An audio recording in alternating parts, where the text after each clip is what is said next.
હાલો મિત્રો, કેમ છો? તો લાગે છે બધા મજામાં હશે. અમે આવી ગયા છે મારા ગામની નિશાળે. આજે નાનો એવો કાર્યક્રમ છે અને સાહેબો પણ આવે છે, તો વિડીયો ઉતારવા દેશે તો તમને દેખાડ્યું છે આગળ કઈ રીતે આયોજન કેવું કરે છે અને કેવું આયોજન નથી કરતા. તો ચાલો મિત્રો, હું તમને નિશાળમાં જઈ અને દેખાડું કે અમારા ગામનું નિશાળનું આયોજન કઈ રીતે થાય છે. निर्विघ्नं कुरु मे देव सर्वकार्येषु सर्वदा।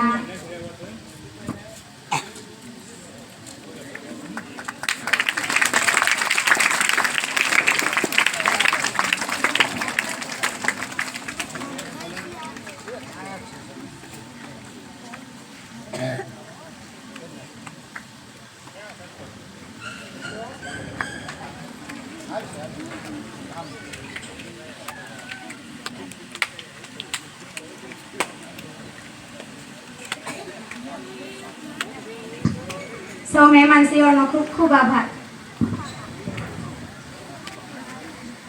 આપણા કાર્યક્રમને આગળ વધારતા આજે નાના નાના ભૂલકાઓનો વિદ્યારંભ થઈ રહ્યો છે, ત્યારે આપણે ભગવાનને યાદ કરવા માટે પ્રાર્થના સૌ બાળકો દ્વારા કરીશું. આપણે સૌ પ્રાર્થનામાં જોડાઈશું. પ્રાર્થનાના શબ્દ છે સર્વધર્મ. બે આંખો બંધ, હાથ જોડેલા. પ્રાર્થના શરૂ.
હવે હું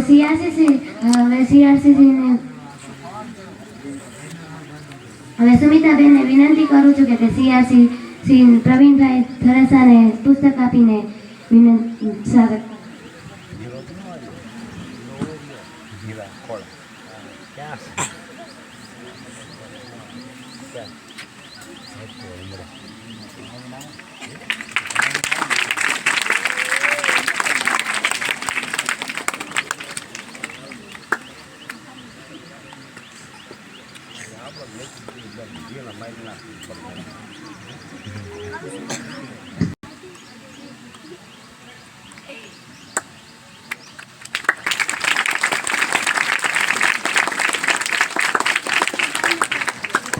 હવે હું મીરાબેનને વિનંતી કરીશ કે પરમાર વેલસીભાઈ તાલુકા પંચાયત સદસ્યશ્રીને પુસ્તક આપીને તેમનું સન્માન કરશે.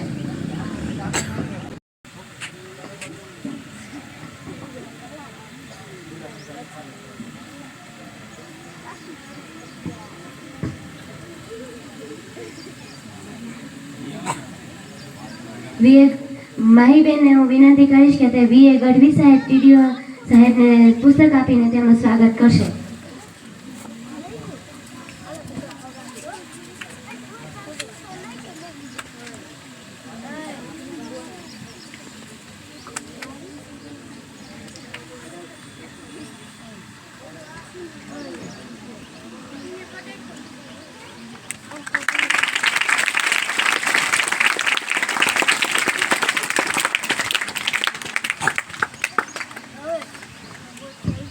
ત્યારબાદ હું ખાચર નિધિબેનને વિનંતી કરીશ કે તેઓ દયાબેન નરસિંહભાઈ અન્યાળાનું પુસ્તક આપીને સ્વાગત કરશે. જિલ્લા પંચાયત સદસ્ય માંથી ગણવાણસિંહ સાહેબને પુસ્તક આપીને તેમનું સ્વાગત.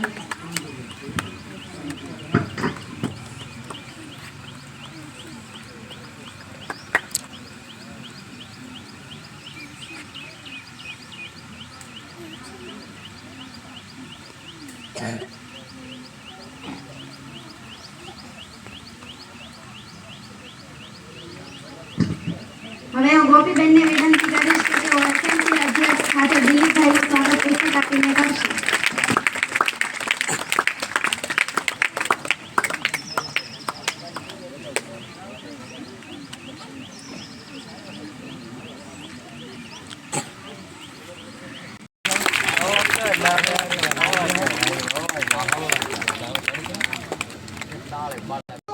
વિદ્યાર્થી મિત્રો અને મહાનુભાવો, સરકારી યોજનાની માહિતી આપશે લાયસન્સ અધિકારી શ્રી પ્રવીણભાઈ ગણેશા સાહેબ.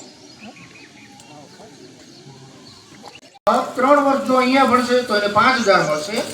તમારું બાળક જો ખાનગી શાળામાં ભણવા જશે તો એને 20000 રૂપિયા શિષ્યવૃત્તિ મળશે 6, 7, 8. અને જો રેસિડેન્શિયલ સ્કૂલમાં જાય તો રહેવાનું, જમવાનું સાથે શિક્ષણ જે નિયત મર્યાદામાં હોય, જે પસંદ કરેલી સ્કૂલ હોય એમાં તમામ ફ્રી સુવિધા મળે છે. તમારે લેવા અને મૂકવા આ 2 જ વસ્તુ જવાની હોય છે. આ સરકારી યોજના જ્ઞાન સેતુ. એવી જ યોજના છે જ્ઞાન સાધના, જે 8મા ધોરણનો વિદ્યાર્થી હોય, કદાચ 8મામાંથી આવી રીતે રહી ગયો, પણ આપણી કમનસીબી એવી છે 2 વર્ષથી હું જોઉં છું કે જે 5મામાં પાસ થયેલો વિદ્યાર્થી જતા રહ્યા હોય છે, એટલે 8મામાં જ્ઞાન સેતુમાં વધતા જ નથી. કારણ કે જે હોશિયાર હતા એ તો જતા રહ્યા, એટલે જ્ઞાન સેતુમાં એવા બાળકો ઓછા મેરિટમાં આવે છે.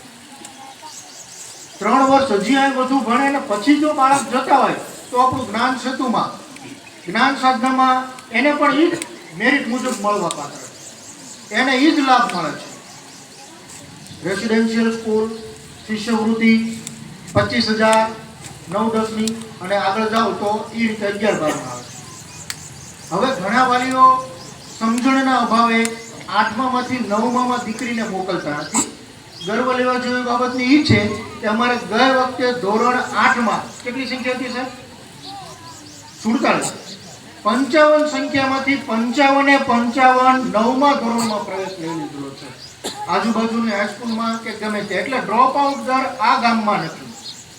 ગામના પ્રયત્નો અને આગેવાનોના પ્રયત્નો તો એવા પણ હતા કે ગામમાં હાઈસ્કૂલ આવે, પણ હાઈસ્કૂલની મર્યાદા એક એવી છે કે 2.5 કિલોમીટરની ત્રિજ્યામાં જો કોઈ હાઈસ્કૂલ હોય તો મળવા પાત્ર નથી. છતાં પણ ગ્રામજનોના અને અમારા પ્રયત્નો ચાલુ જ છે. જો શક્ય હશે તો આવતા વર્ષે હાઈસ્કૂલ પણ કદાચ આવી જાય. આપણે એ માટે પણ આપણે પ્રયત્ન ચાલુ છે અમારી કક્ષાએ. હવે આવે છે જે કીધું કે કન્યાઓને ભણાવવા માટે વાલી જાગૃત હોતા નથી. છોકરી દીકરી તો કે પારકી થા, પણ દીકરી ને આપણે ભણાવીને શું કર્યું છે? પણ અત્યારે જોવો ને તો દીકરીને તમે 9મા ધોરણમાં પ્રવેશ મેળવો ને તો નમો લક્ષ્મી યોજના આવે છે, સરકારી સહાય. આ યોજના અંતર્ગત માતાના ખાતામાં 10,000 રૂપિયા તમારી છોકરી 9મું ભણવા જાય એટલે માતાના ખાતામાં બેંક એકાઉન્ટમાં શિષ્યવૃત્તિ મળે. તો બાળકીઓને શા માટે આપણે ન ભણાવીએ? 11-12 કરો. એ જ છોકરી જો આગળ જઈને 11-12માં સાયન્સમાં પ્રવાહમાં મેળવે તો એને નમો સરસ્વતી યોજના, જે સાયન્સ પ્રવાહમાં, એને 25,000 રૂપિયા શિષ્યવૃત્તિ મળવા પાત્ર છે. તો છોકરીઓને તો ભણાવવાનો ખર્ચ સહાય તો આપણને સરકાર તરફથી મળી જાય. તો આપણે દીકરીઓના ઉજ્જવળ ભવિષ્ય માટે એને ભણાવવી જરૂરી છે. અને જેમ બને એમ આપણે બાળકીઓનું, છોકરાઓનું બેયનું સ્તર ઊંચું જાય એવા પ્રયત્ન કરીએ. બસ અહીંયા વિરમું છું. અસ્તુ. મારા રાજુભાઈ ઝાડવા વાવે છે હવે નિશાળે. આગળ આવો તારા બધા. અરે આવો એમાં ના કઈ પબ્લિક ને આપણે તને માર છે ને. તો અત્યારે અમારે નિશાળનો કાર્યક્રમ પૂરો થઈ ગયો છે. હવે અમે ત્યાં વિડીયો ઉતાર્યો હતો પણ અવાજ કરવાની ના પડી હતી એટલે અવાજ અમે નથી કર્યો અને કાંઈ બોલ્યા નથી અમે.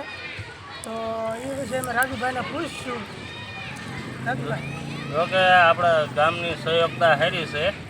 બધાએ શાંતિથી જે કાંઈ આયોજન કર્યું હતું એ શાંતિથી એમને સાંભળ્યું છે. આપણે ટીડીઓ સાહેબની આવ્યા હતા એ બધાએ શાંતિથી બધાએ જે કાંઈ નિયમોના હાથે સમજણ આપી એની માટે સારું. અને બીજા નંબરમાં આપણે વૃક્ષ રોપણ પણ કર્યું છે, બરાબર. એટલે વૃક્ષ રોપણ જે આપણે આ ટીડીઓ સાહેબને જે મોટા સાહેબો આવ્યા હતા એમના હાથે કર્યું હતું. અને થોડા દાદા મને ગામે સપોર્ટ કર્યો હતો કે તમારી સેવા નિશાળમાં સારી છે, એક વૃક્ષ તમે પણ રોપો. એટલે આપણે પણ એક વૃક્ષનું રોપણ કર્યું છે. તો રોપડા કોને કોને વાયા હતા? રોપડા તો એક આપણે ટીડીઓ સાહેબે રોપણ કરેલું છે, એક ફોરેસ્ટના સાહેબ આવ્યા હતા એમને રોપણ કરેલું છે, એક આપણા ગામના જીલુબાપુ કરીને છે ખાતર એમને કર્યું હતું. અને ચોથા રોપણમાં તો મારા મેળ આવી ગયો હતો. એટલે બધાને ગામનું કહેવાનું એવું હતું કે તમે રાજભાઈ સેવા બહુ નિશાળ પૂરતી સારી કરો છો તો તમે એક રોપણ કરો કે છોડનું. એટલે એક રોપણ આપણે પણ કર્યું. તો મિત્રો લાઈક કરજો, શેર કરજો અને સબસ્ક્રાઈબ કરજો.